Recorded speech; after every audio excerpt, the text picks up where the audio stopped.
Hey, everyone. Welcome to the Entrepreneurs Hangout podcast. We're on season 3, episode 14, and we are talking everything marketing with my good friend, Reed Hansen. Reed, how about if you introduce yourself to everybody and let's get started. Great. Well, I am so glad to be here. Thank you, Kiley. My name is Reed Hansen, as she mentioned. I'm the Chief Growth Officer and owner of Market Surge. We primarily work with service-based businesses, help them to stop winging it and start scaling with marketing systems that drive results. I've been in digital marketing for about 15 years. I work with solo entrepreneurs. I work with Fortune 500 companies.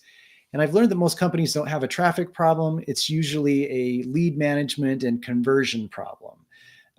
Before Market Surge, I've worked in higher ed. I've worked with other agencies and big tech. And I helped build products and campaigns that grew revenue, not just vanity metrics. So right now, I spend most of my time building marketing automation funnels. I have my own podcast, and Kiley, I've already invited you, so you're going to be welcome. And then Excited. great. And then just love playing with every tech tool that I can get my hands on.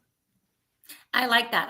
I know we're going to dive a little deeper. So you're Illinois, right? Yes. Outside the Chicago area. Okay, awesome.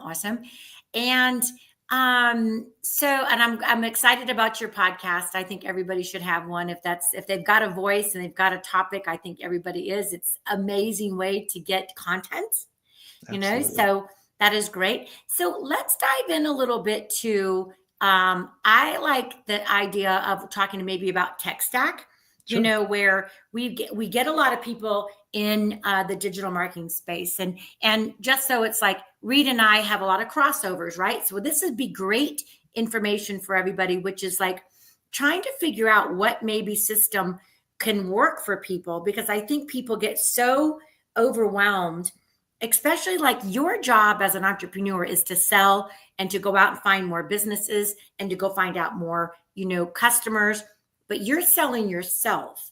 Your systems and teams should do all the other heavy lifting for you. Is that what you're thinking, Reed? I agree. As I said, most of my clients are owner operators. So they got into business because they had a proficiency in something. It could be like plumbing, it could be woodworking, photography, beautician, these sort of trades, and they have some very specific training certifications.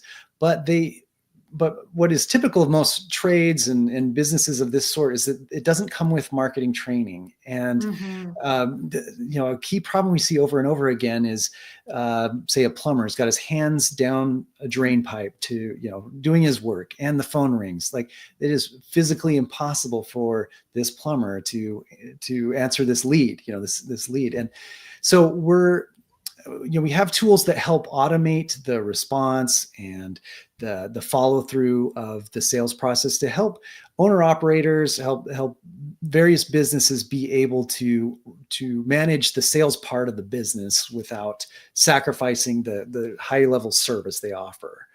And I happy to go into more of like the tech stack, but yeah, that conceptually, that's where I think digital marketing really makes huge impact. It's like, I think, and we can use the service industry. Let's say a wedding photographer or a photographer. They're really good at what they do, as in taking pictures and the processing, and perhaps they might have a website, maybe they don't, but they're still stuck on, how do I convert? How do I get my name out there? How do I do, what do I do? Do I waste so much money on ads? And so I think that's where maybe our services are really in need. Absolutely. And, you point out a million different aspects of the sales process. There's the initial gathering of a lead, or being, having a good online storefront. And then, you go down to, how do you do a form correctly that people want to complete it, or what's the offer that you create? And, unfortunately, it is a lot to ask of anyone, and there's a lot of skills, just a ton of skills to get a lead to close, unless the lead is already predetermined. They've maybe worked with you before, or had a great word of mouth referral that you've earned through great service. But for those that maybe are a little wary or considering multiple vendors, it's going to require a lot of skills that may not come naturally to somebody that's got training in a technical field. And but I think it's absolutely valid to hire out those kinds of knowledge, rather than trying to teach yourself every little canyon you can go down into. That's a major time investment. You can hire that out. You can adopt one of the millions of niche tools that focus on one part of the process, or you can continue to just wait for the phone to ring with those great word of mouth referrals. And then also, with that in mind, the clock is ticking, and you're not making any money. Exactly. So I always like this. It's like, hey, do what you do best and outsource the rest, right? So Absolutely. When you've got somebody that has a team and that you can kind of figure out, like, okay, using the wedding photographer, for example, the wedding photographer's job is to be on Facebook and show their photos, show this, go to the venues, go to the wineries, go to the whatever. You're out there selling yourself and your services. That's your job.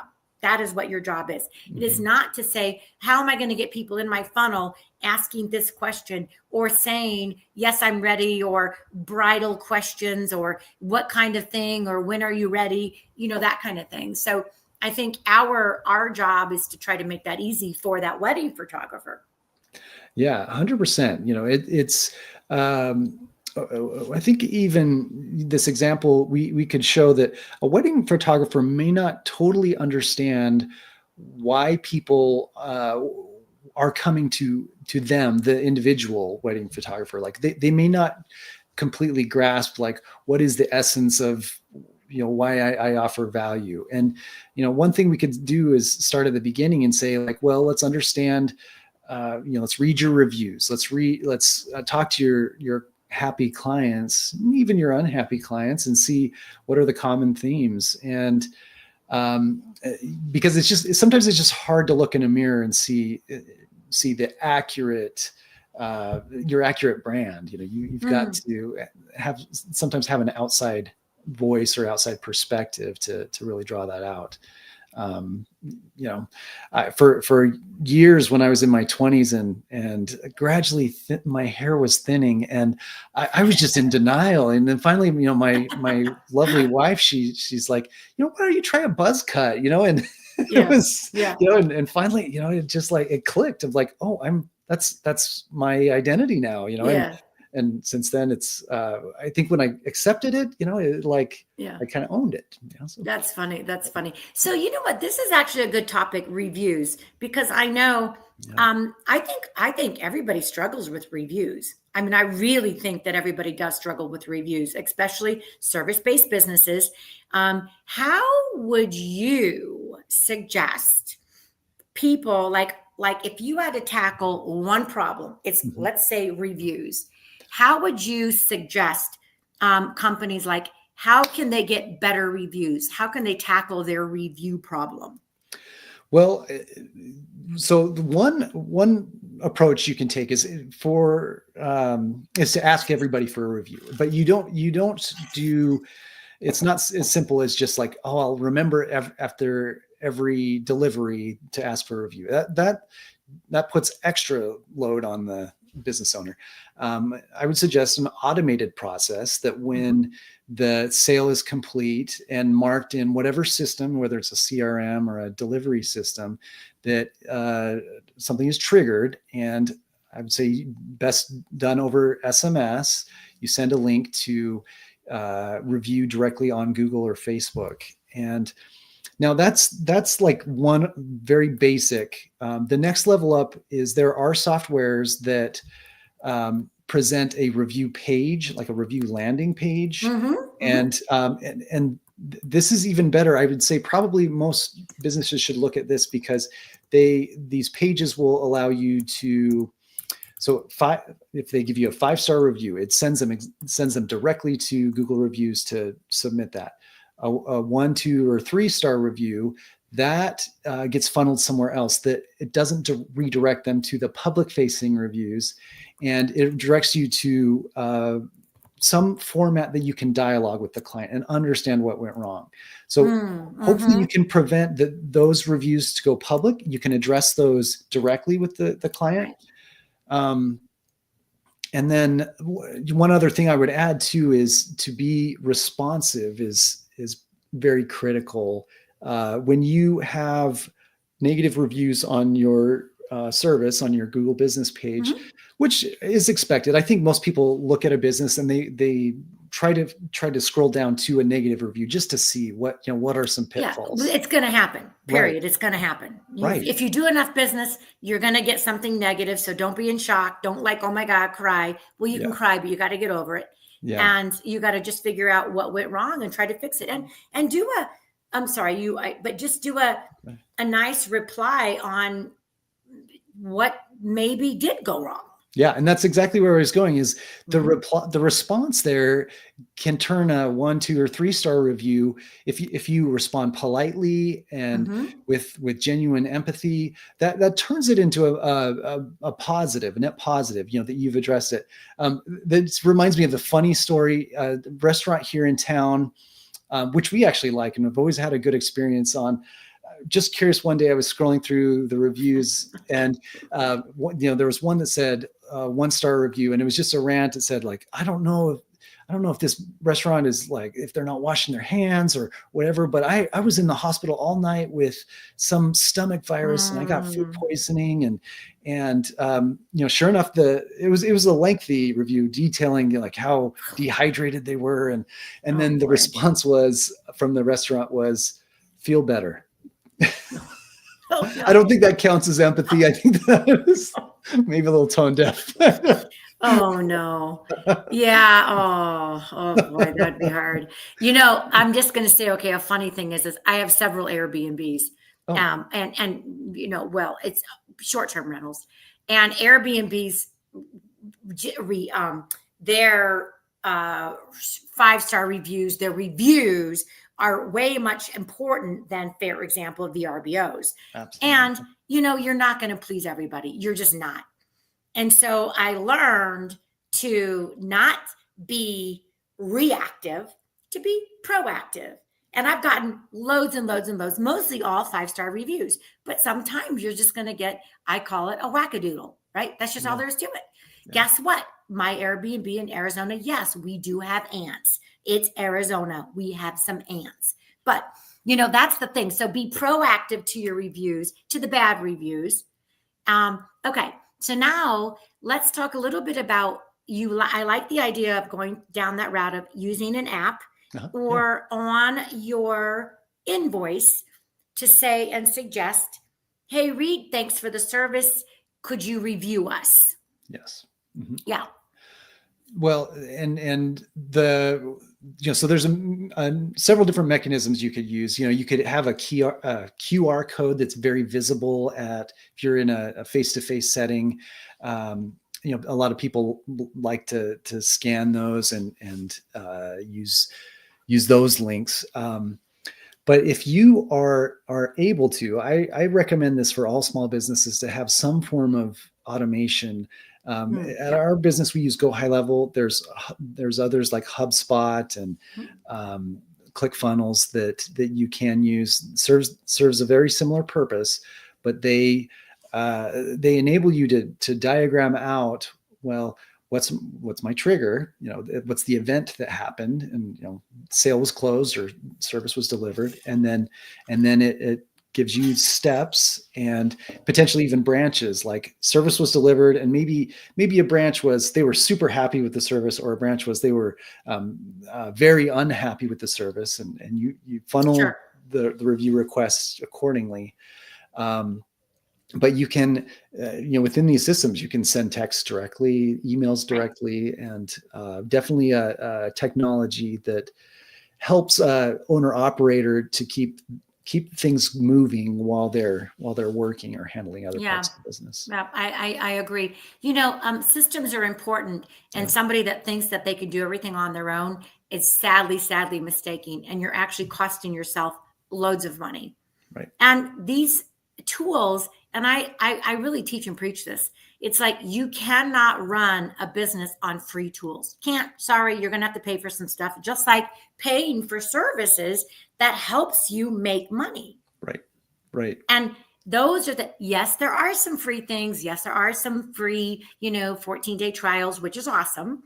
I use Go High Level myself. Okay, and it's actually an affordable CRM. Try HubSpot. Good luck with that, because you're going to need like a full-time employee to help you with HubSpot. Yeah. Seriously. Yeah. It's not easy. And it's definitely not inexpensive. Right. Well, and it's come so far. Like one of my first jobs was with Oracle, the company, and that required like on-premise hosting, massive support teams, and a lot of custom coding. You had a whole IT team just dedicated to, your invoicing system. And it was extremely expensive. Made Oracle a ton of money, but where we are now is these very powerful systems can be in the hands of non-technical professionals, and with proper, like a great partner that can show you the way, you can take your setup and add your own campaigns, add your own processes, and it's in a web browser, and it is miraculous and so accessible. I think a lot about, like, there's been key moments like when the automobile was invented, or the telephone, or the internet, or now we have cloud-based or browser-based systems and AI. To jump too far there, but I was just going to say, before we wrap it up, I'd like to talk a little bit about AI, because who isn't talking about AI? I've done several workshops on it, and I think it's great. How are you using AI, Reed, in your business to best help you right now? Yeah, the great question. So we have a few different uses for it. We started by using Jasper.ai to generate content for blogs and landing page content, other social media posts. And even over the time we were using it, so I started using it probably 2022, and over the couple of years we used it, it went from very robotic, very clearly machine generated, to much better. And we've gone on. We have actually developed a custom GPT within Chat GPT to do the same purpose. We've kind of gone off Jasper, but then within our own CRM, as maybe you've experimented with the voice AI and the conversation AI, it allows us to take all our incoming calls, especially when we're not in the office.